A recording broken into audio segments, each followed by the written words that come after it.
Well, assalamu alaikum. Peace be unto you all, and welcome to our fourth session. I believe it's the fourth session of Interfaith Explorations, talking about spirituality in our daily life. My name is Sophia Said.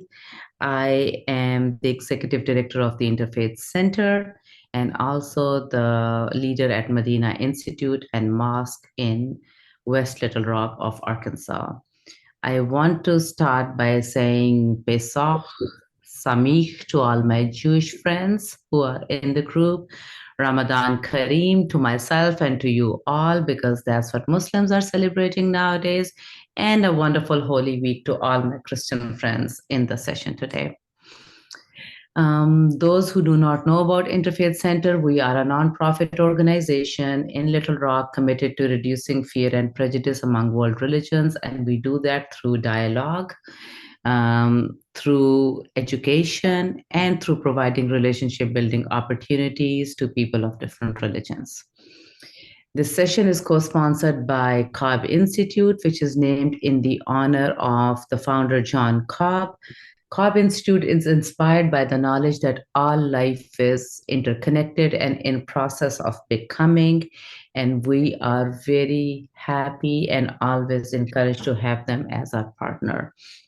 We did another program with Cobb Institute yesterday, which was on the convergence of three holidays, Easter, Ramadan, and Passover. For those of you who joined, thank you for participating, and others who were not able to, I will send a link to the recording of that event in our next email to you all. Our classes are also co-sponsored by Center for Process Studies, which offers workshops and learning circles featuring faith leaders from different traditions who share insights concerning what it means to be a whole person, a whole community, and how we might work together to help protect and nourish our planet. The text and the resource for our sessions is Spirituality and Practice website, developed by Frederick and Mary Ann Brissett, and it serves people from all different religions and spiritual paths and people who are on no spiritual path by providing them resources for their own journey through life. The moderator of our classes is our professor, our teacher, our friend, Dr. J. McDaniel, distinguished professor of religion for over 30 years at Hendrix College, who has been helping us and me develop our own philosophies and theologies about life, religion, and how to just be more intentional, conscious citizens on this planet. And last, I think I introduced everybody. So today's letters, Jay, we are doing G and H for gratitude and H for hospitality. And with that, I hand it over to you. Well, hey everybody, it's good to see you, and I think Sophia did a wonderful job yesterday, and Ellen Polsky as well. And I don't know how many of you were there. I'm going to do gallery view so that I can see your faces. Good. Nita was there, but it was just a really good event, and so thanks to them.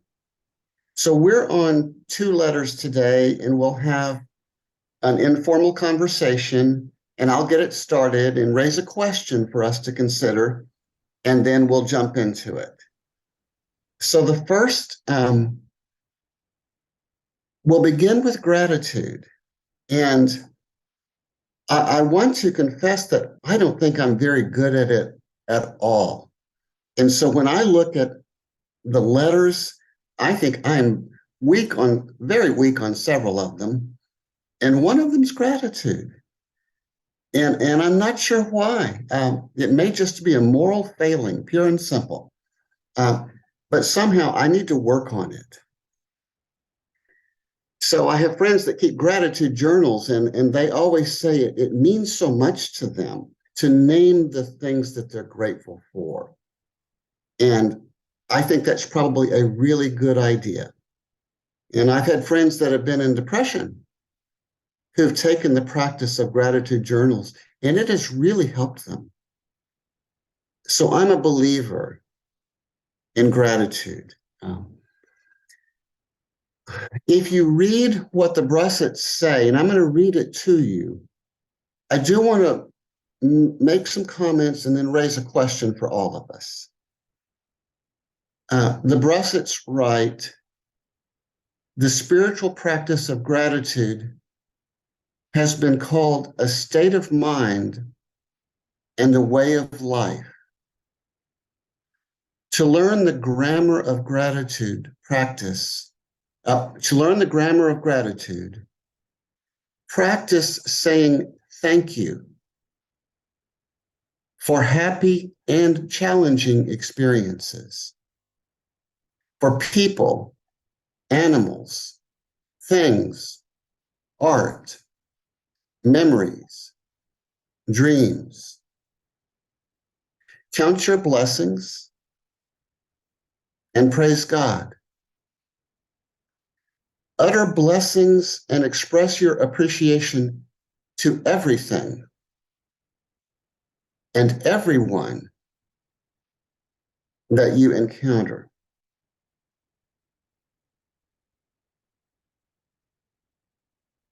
When I was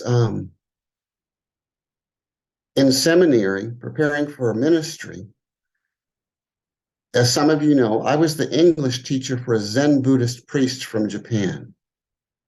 And I was with him for 1 full year every day. And I loved him and he loved me. And we were good friends. He was a Christian. I'm a Christian. He was a Buddhist. But I've mentioned him before. He had a strength in him that I didn't have, still don't have. And it was a spiritual power. And so later on, after that year, he began to visit the United States once a year, and he would come to Hendrix College where I taught. Eileen, do you remember him? Yeah. Yeah. Yeah. And I think Alan's here too, may remember him. You remember the visits of Zen Master Fukushima. That was his name. And he would come in February. And often in February in those days, the weather wouldn't be so good. It would be raining. Sometimes it was snowing.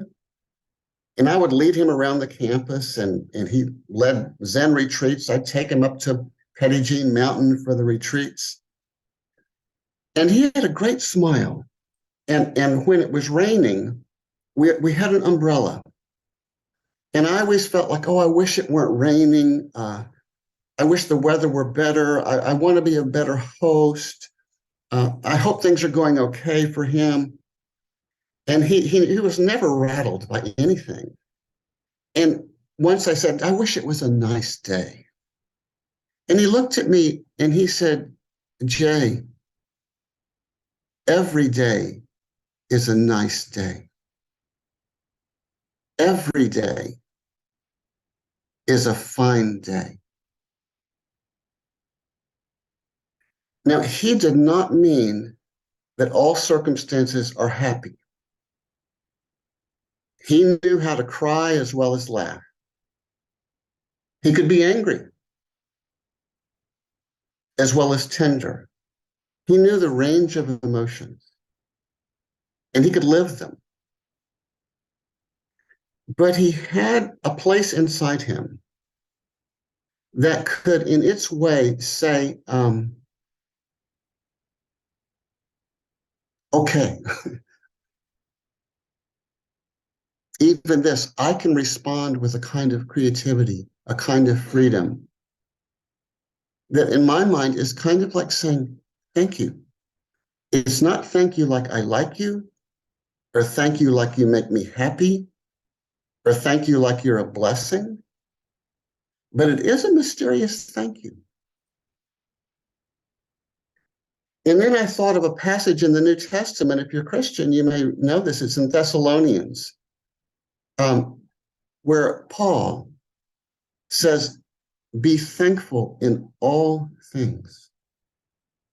Be thankful in all things. I find that saying in Paul challenging, and I find Roshi Fukushima's attitude toward life a healthy challenge. I wish I could be there, but I'm not. So, first question for all of us. Now, I know that you and I can be thankful for other people, for friends, for family members, for animals, for music, for circumstances that kind of go your way, or circumstances that you think are good. But I'll bet that there are some days in which you don't exactly feel that way.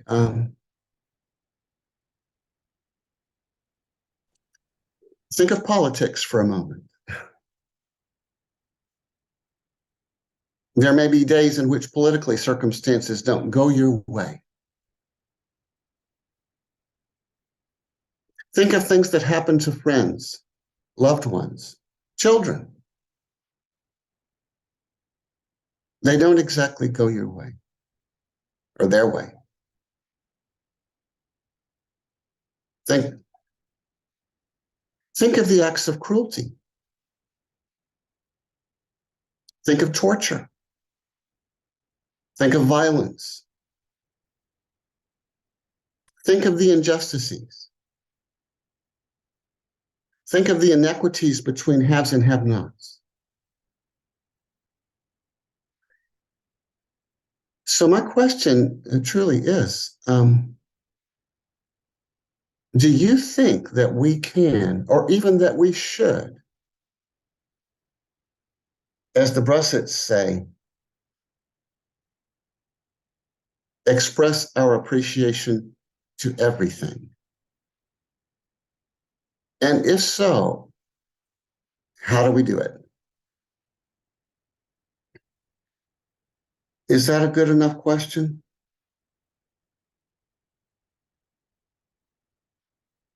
We have 15 minutes to answer it definitively. I'm kidding. I'm kidding. But what do you think? What do you think, Nita?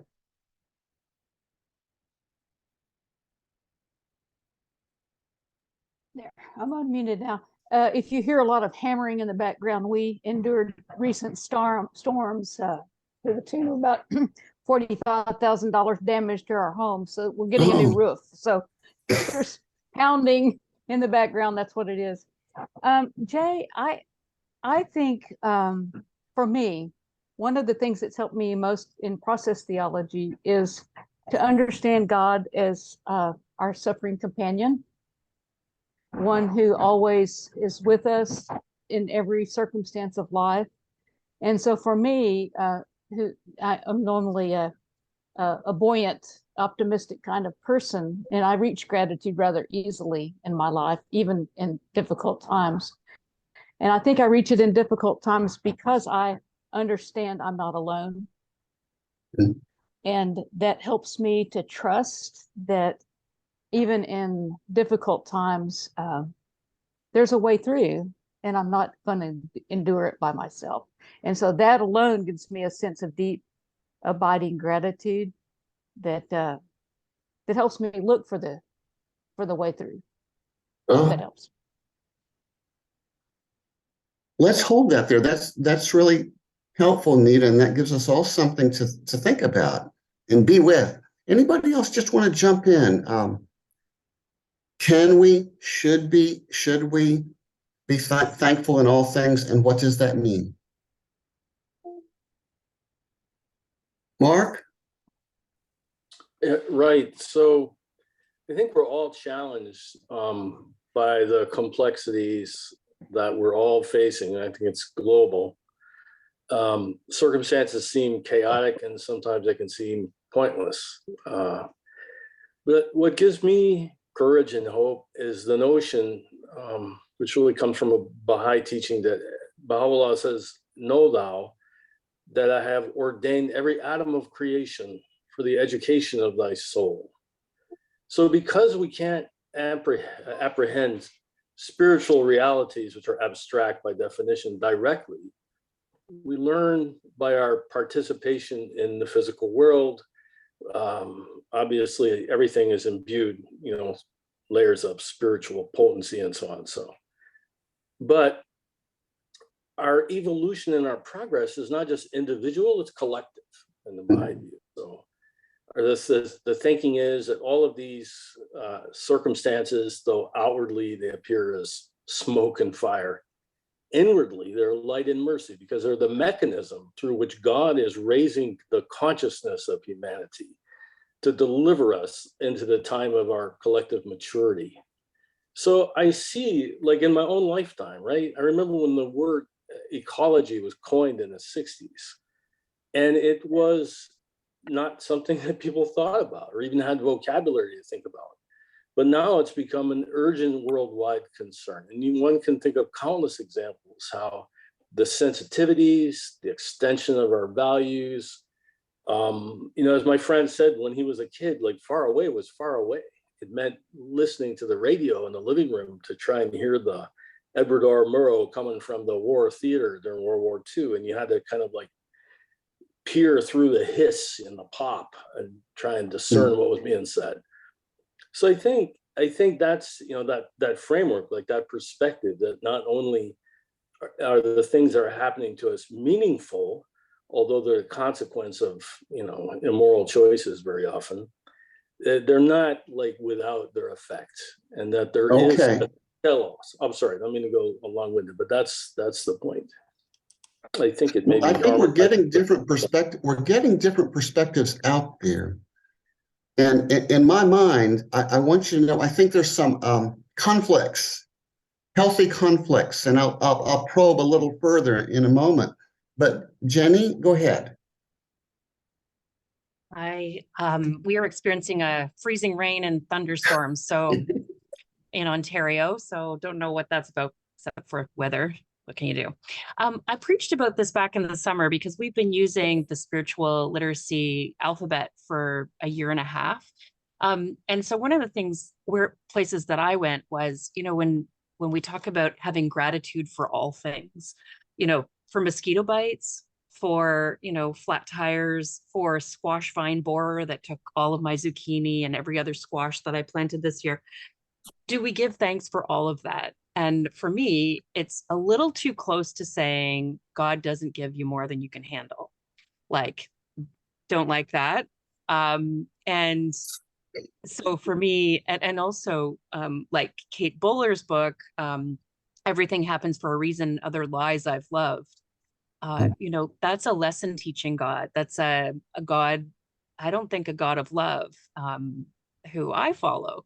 So if you go through things and then can look back and say, oh, I'm grateful for my divorce because now I have more energy for my kids, for myself, for my vocation.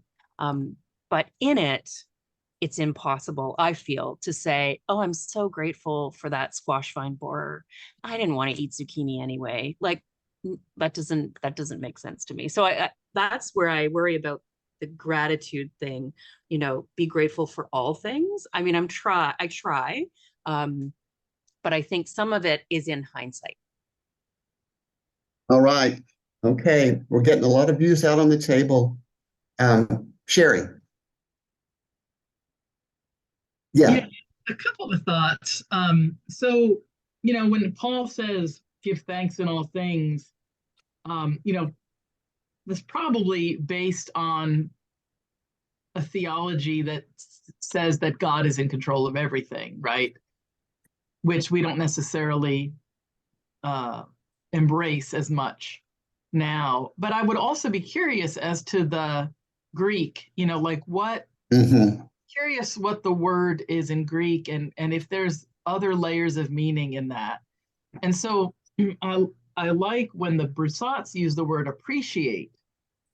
I like that word. And I'm just looking up, in Merriam-Webster, the meaning of appreciate. And so the first one is to grasp the nature or worth or quality or significance of something. And so if we want to say appreciate all things, it's like maybe just about grasping the significance of this. or being thankful that this has been brought to my awareness, is another way to be look at as what to be thankful for. And there's another definition: to judge with heightened perception or understanding, to be fully aware of. So again, when we, it's better for us to be fully aware of the nature of the world, which is inherently inclusive of suffering. There's no way that in an embodied world, I believe, that we can get out of a world of suffering. I don't think we ever can, because that's just embodiment.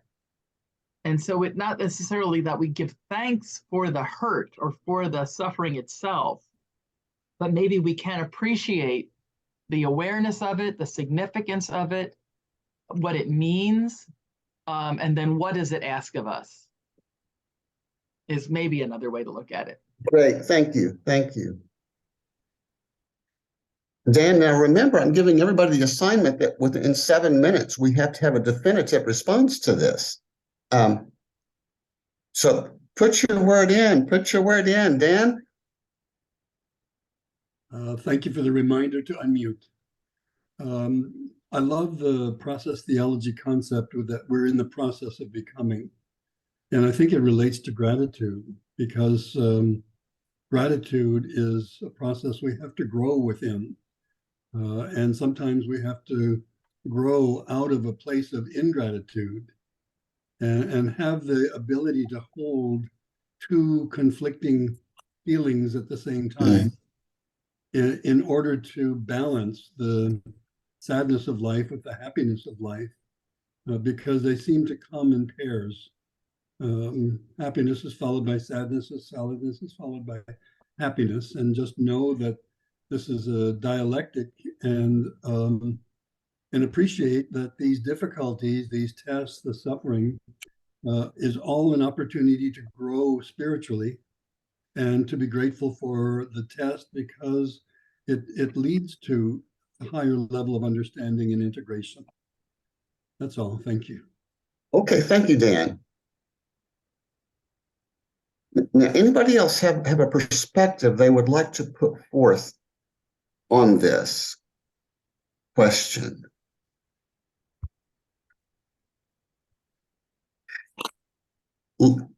If not, I'll tell you what I think so far I've heard, and correct me if I'm wrong.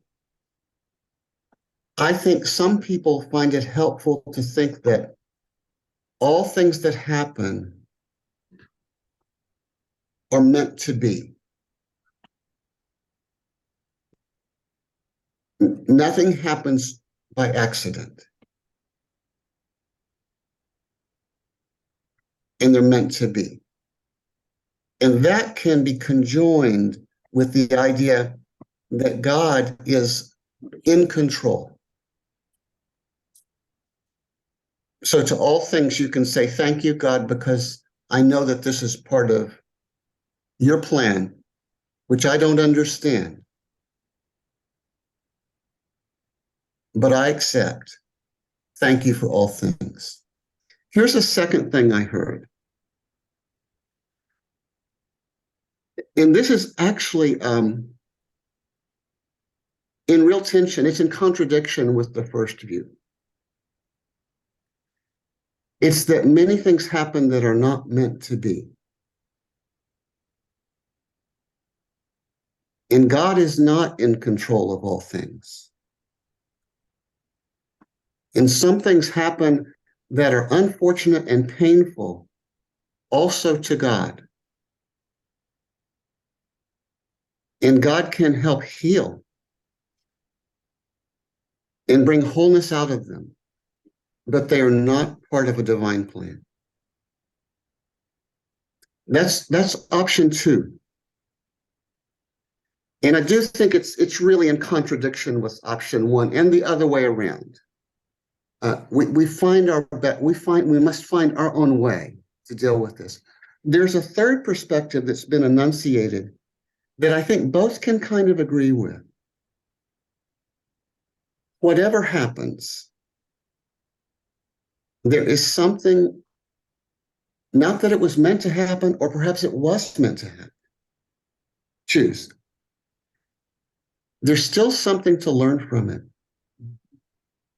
There's some way to grow from that, whatever it was.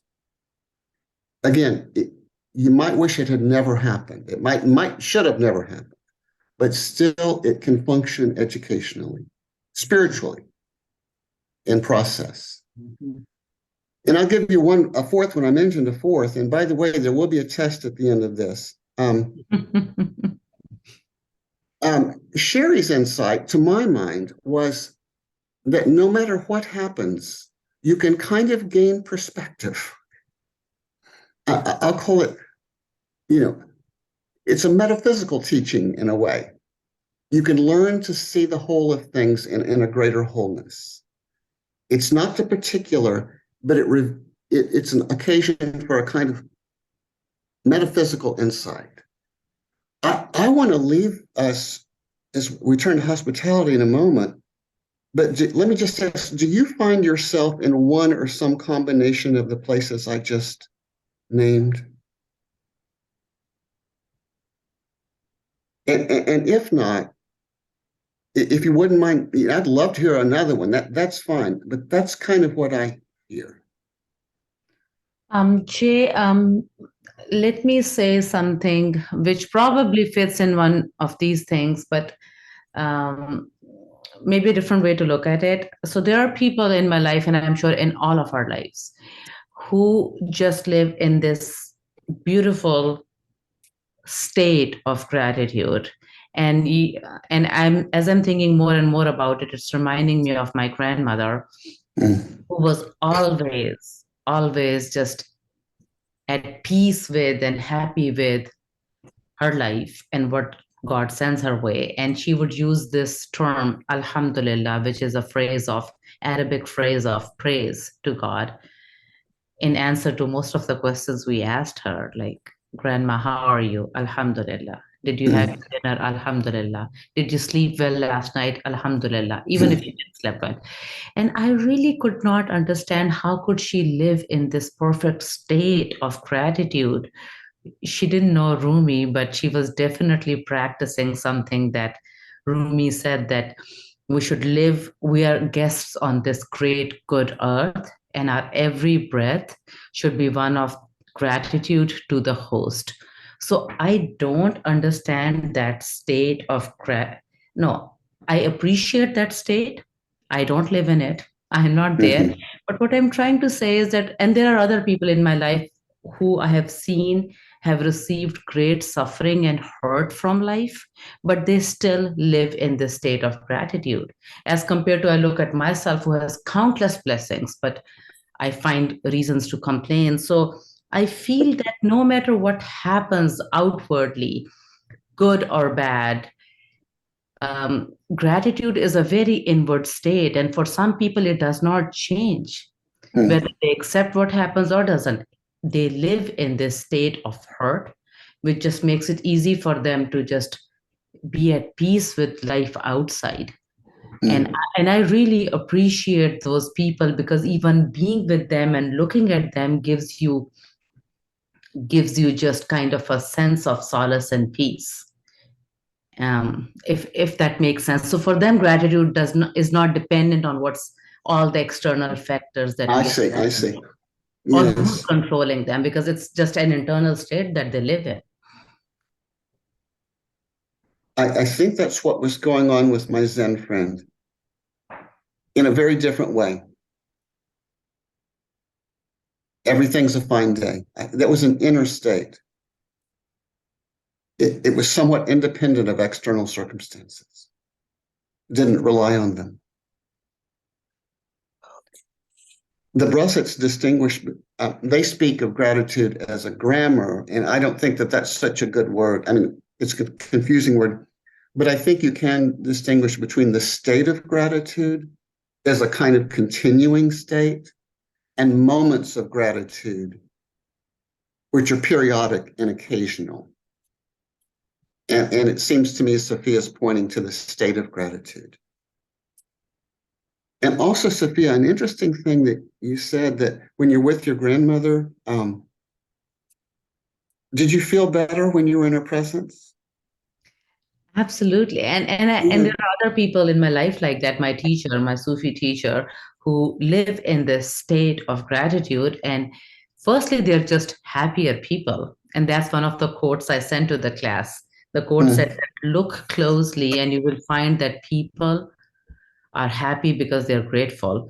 So to answer your question, yes, it's just so much peaceful and calming to be around those people who live in this state of gratitude. I want to give a little plug here for process theology, not its understanding of God, but its understanding of feelings and emotions. And it offers the idea that feelings can be contagious, that we can actually feel the feelings of others and be affected by them in good ways, bad ways too, but good ways. And so positive feelings, gratitude, for example, nourishing feelings like that can be contagious. And I think you maybe partook of some of your grandmother's gratitude, just being in her presence. All right, everybody ready for hospitality? By the way, I don't have a definitive view, but I think I'm nourished by the conversation. I got another big question for us. We're going to turn to hospitality. What the Bresich wrote is a little longer, but let me read it to you, okay? We are practicing hospitality when we welcome guests, including strangers and enemies, into our lives with graciousness. An open house reveals certain things about us. We are well disposed toward others. We focus on the positive. And we believe the universe is basically a friendly place. Sometimes hospitality requires that we cross boundaries and dismantle some of the barriers erected in our society to keep the other out. Sometimes it means entertaining ideas that might be alien to us.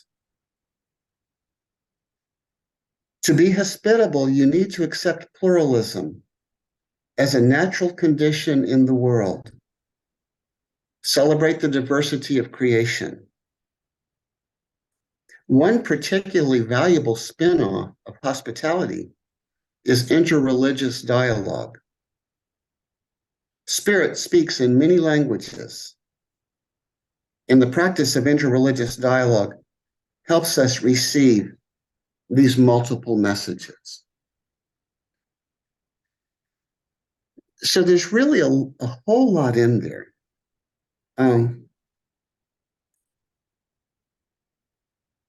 I think yesterday, Sophia and Ellen shared really about the role that interfaith dialogue had played in their lives. And it's been a rather deep source of nourishment, I think you might say, Sophia. Is that true? Can you say a word about that? Yes, absolutely. What I briefly mentioned was that my spiritual journey has been really enriched and nourished by the spiritual fountains of other faiths, and I feel that I become a deeper and a better and a more spiritual Muslim the more I'm nourished by other faiths. And it has been very, very important for me personally. And the same is true for my friend Ellen. I mean, who's Jewish, and we both learn from each other. We both get nourished from each other's devotion to our own religion. And that's the gist of it, Jay. And I'm guessing some others among us have also had that experience. Here's one question, and we shouldn't stay here too long, because there's so many good questions. But one question is, the Brussets say we should welcome guests, including strangers and including enemies. That's the word that they use. Do you find that language, give them the credit, let them use that word enemy for a moment, if you don't mind, just give them that one. Do you find it easy to welcome not just people you don't like or you don't want to be around, but to welcome people that are hostile to what matters to you? And also, is it always good to do that? Or might there be a need sometimes to be inhospitable? Or at least to protect yourself from them? So let's spend a little time on that. Anybody want to speak to that question? Is there ever a need to be inhospitable?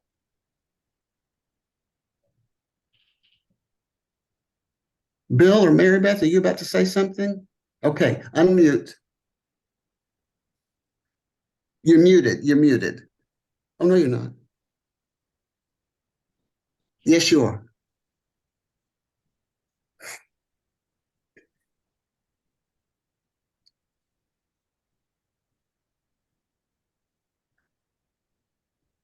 I was thinking about the concept of drawing boundaries, intelligent boundaries, because you have to, with appropriate drawing boundaries, you can actually be hospitable to those who are at odds with you on some things, but you have to deal with it as you have to be hospitable to them, but yet draw your boundaries so that you don't get hurt. I don't know how else to put it. Well, I think let's let somebody else speak, but I hear what you're saying. Let's probe that a little. Anybody else want to speak to the question, is there ever a need to be inhospitable, or at least to draw boundaries in good ways? Jenny? Just really quickly, I think of Jesus telling the disciples to just kick the sand off their feet. Just kick the sand off your feet and move on. That's kind of a boundary that I would live with, I would be good with. Mm-hmm. Nita? I'm just thinking of Martin Luther King Jr. and John Lewis. They did enact Jesus's command to love our enemies and through nonviolence, and yet they caused good trouble. And so there was certainly a model of loving, but also a model of standing for justice, even when it was costly.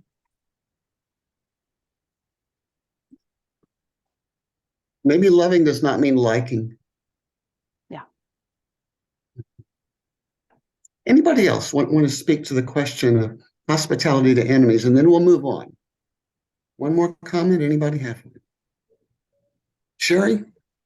Yeah, I'll just mention that I think that there's a requirement for us to try to understand our enemies, see beyond their surface actions to what might be at their heart or in their core that is driving their agenda. And so I think it is essential that we be hospitable in the sense of engaging, especially when it's an enemy of ideas or even an enemy of nation states. I think it's essential that we engage our foes in discussion to understand them and to try to reach some diplomatic solutions. I do also think on a personal basis, when someone has really hurt us, I think it's essential for us to draw those boundaries that allow us to forgive when that's appropriate or when we can. And like I remember hearing Oprah say, you know, you can forgive someone. It doesn't mean you then have to invite them over for potato salad. You know, like you can sort of, or as I talk about forgiveness, you can allow yourself to stop being the object of someone else's story, meaning you can release them from being a controlling power over your life. It's a great way to put it. While still drawing a boundary to keep yourself safe. Mm. What a nice phrase. Not to be in control of your story. Is that the way you put that, Sherry? Yeah, release someone from being in control of your story. Interesting. Beautiful. Jennifer and Steve, and then we're going to jump to this last question. Go ahead, Jennifer. Thank you. What I was thinking of is separating the person from the behavior.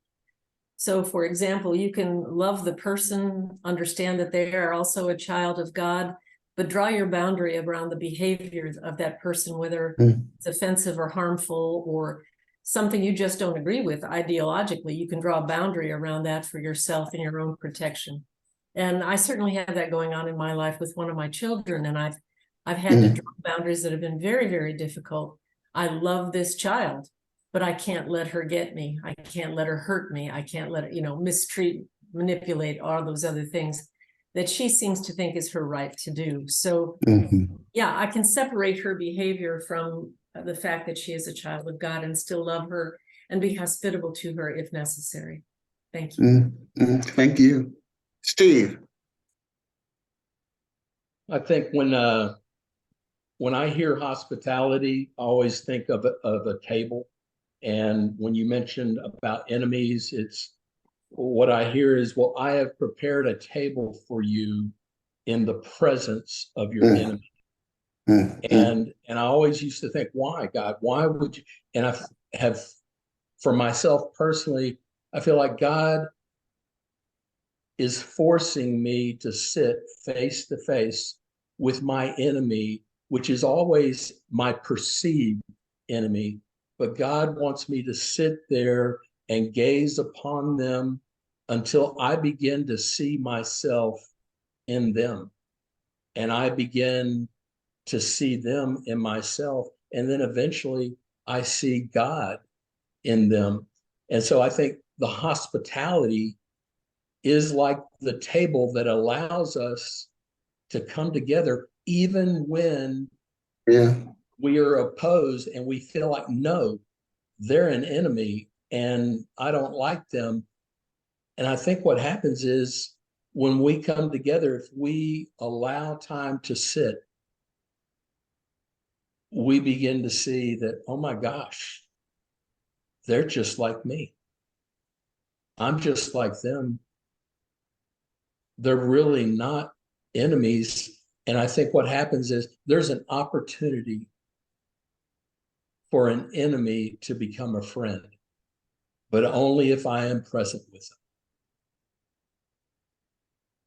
them. I think that notion of allowing, I think your phrase was allowing time to sit. You said it better than that, but the need for a contemplative heart that is not simply reactive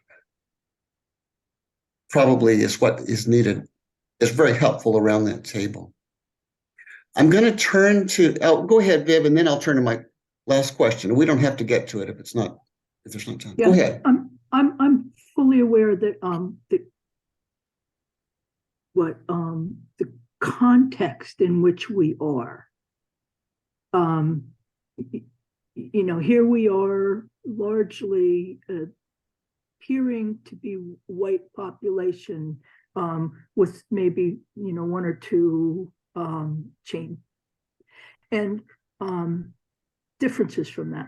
And I'm thinking about my Black friends. For them to have the time to become the people that we're talking about may not be there because of the continual onslaught. And how do we factor that into the equation? the degree to which the context is inhospitable to the individual, and therefore their need to seek survival, and how much closer in the boundaries might be or further out.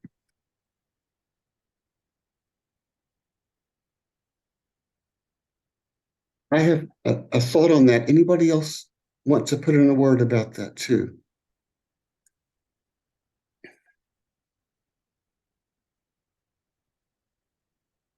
Well, Viv, I'll just rattle off some things, and they may or may not be helpful, but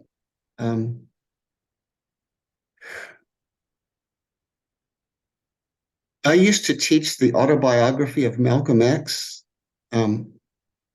which is a book I love. It's one of my very favorite books all time. And if you've read it, you may remember a story. Malcolm X was so powerful and so articulate and so vehement. And there was a young white college student that became enamored of the Black Power movement. And she followed him around wherever he would give a talk. And then at one point she came up to him and she said, Mr. X, Mr. X, what can I do to help this movement? And he turned to her and he said, nothing. And you have to understand where he was coming from. He was so aware of white privilege, so aware of the white presumption and the male presumption and the middle class presumption that we can be in control. We can make this right. We can improve your situation.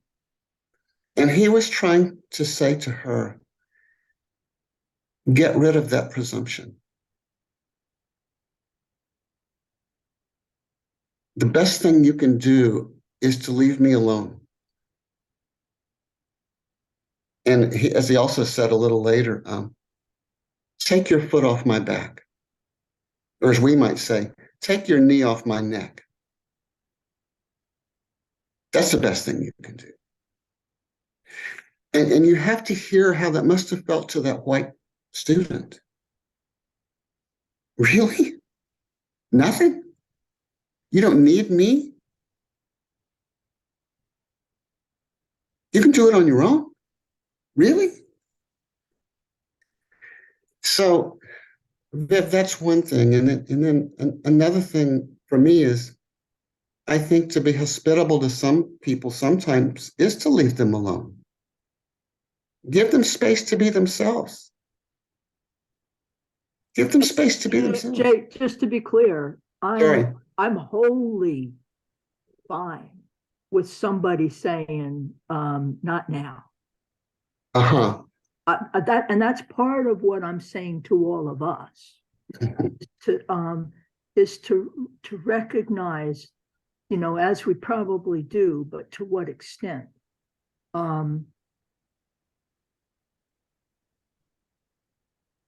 Yeah, I'm fine with somebody saying back off, but any number of white people think that they could come sit down at a table and have a conversation with somebody to school them on what they meant when they said, and it's not the time. And Sophia, I apologize. I didn't mean in any way to lump you in with a bunch of white folk and anybody else who might not fit there. I deeply apologize if that came across that way. I didn't.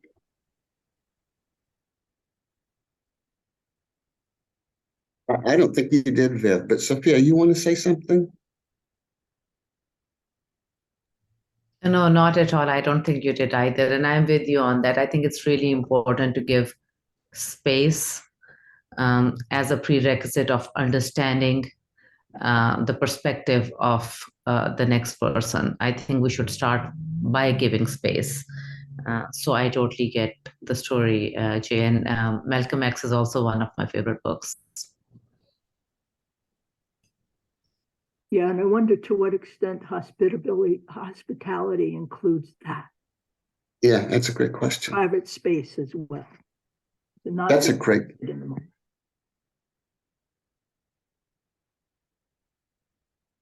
Viv, I just think that's a wonderful question for us to think about. Now, this next question, and I'm going to turn this to, it may not seem so relevant now, but let's just see what we think. And go back to Viv's question there anytime you want to. Sophia and I co-taught a course called Leadership in a Multi-Faith World. And we had about 23 or 24 students in it, undergraduates. And at one point, a student came up to me and she said, "This is all good and fine. Thank you for this course. Thank you for this information. But it's too nice. It's too nice. And it doesn't seem like it has the space, the class, for disagreement and argument. It's a little too much sweetness and light. Too much harmony. How about some disharmony?" And I was reminded of, this is a true story. I was at a gathering of Jews and Christians many, many years ago. And it was mostly liberal Christians and serious Jews. And the Christians were bending over backwards to be nice and welcoming and hospitable. And at one point, the rabbi that was speaking turned to the Christian folks. One of them was John Cobb, by the way. And I have to assume that he said, "Do me the service." And he was angry. "Do me the service of disagreeing with me. Do me the honor of disagreeing with me. You think Jesus was the Messiah. I don't. Can we argue? Can we argue?" And he put us in our place. We were not leaving space for argument. We were not leaving space for disagreement. We were too afraid we might hurt somebody's feelings or something. So I just wanted to ask you all the question, what is the place of genuine argumentation, disagreement, genuine conflict of ideas in hospitality in general and interfaith dialogue in particular?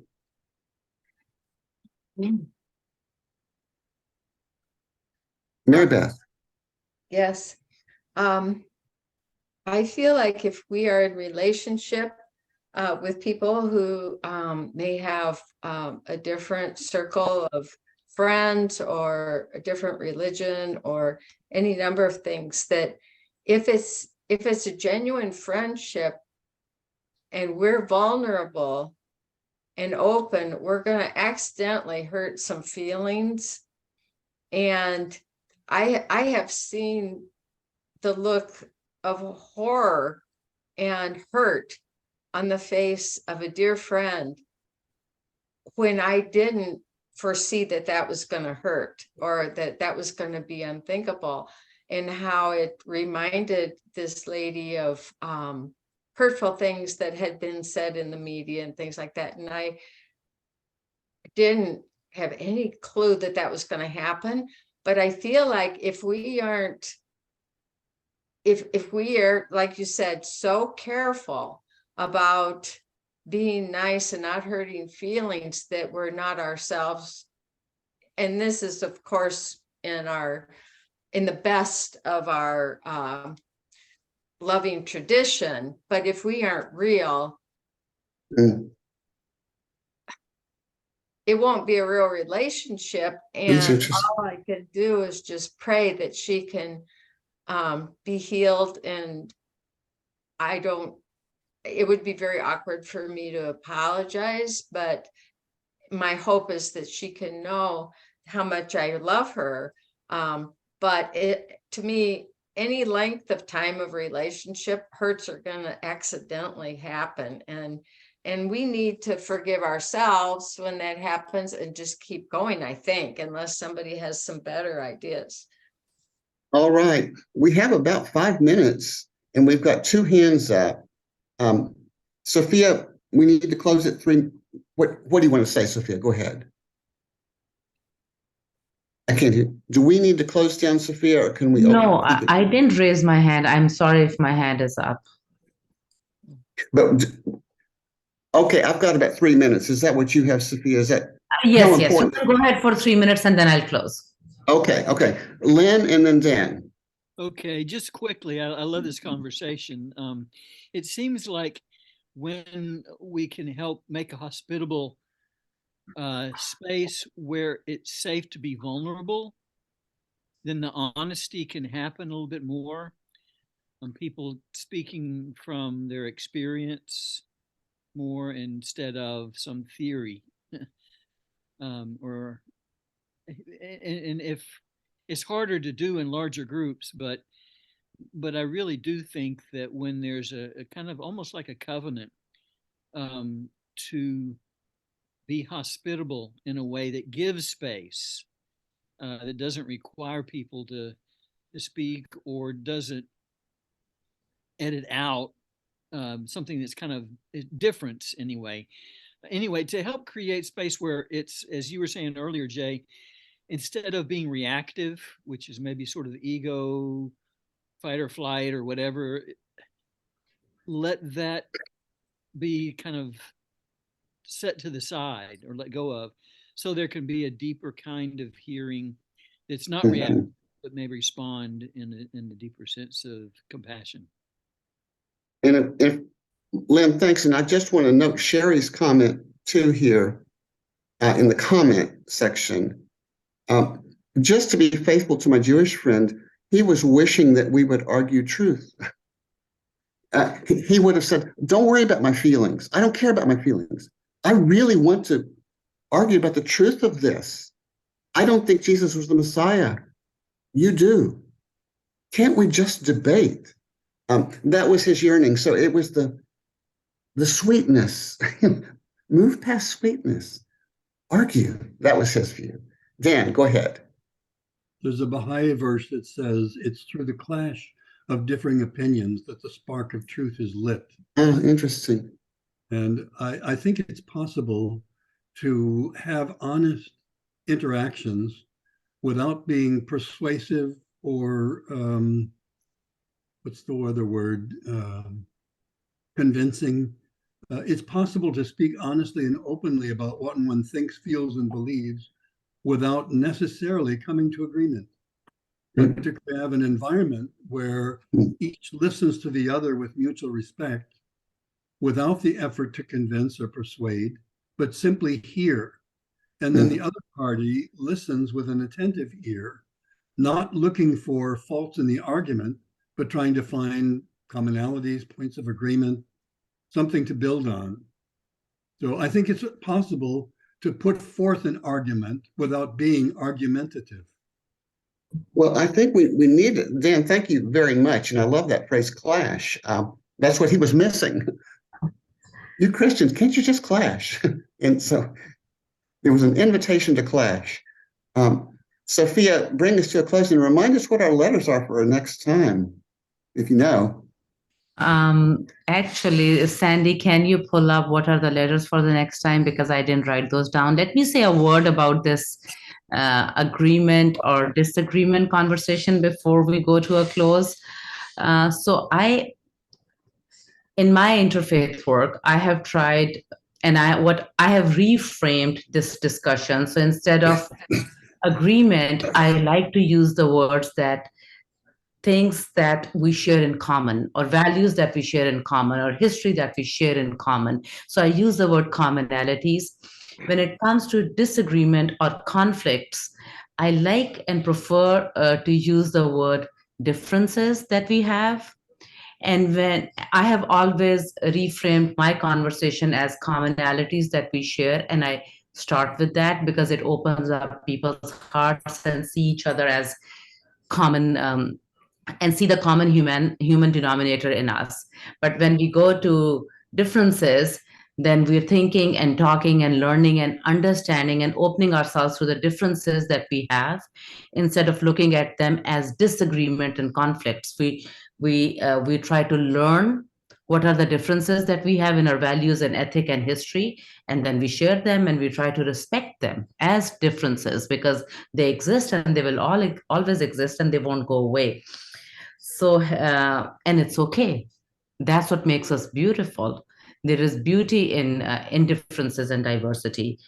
We are above our time, so I would like to close. I hope the discussion was really enriching for all of you on gratitude and hospitality.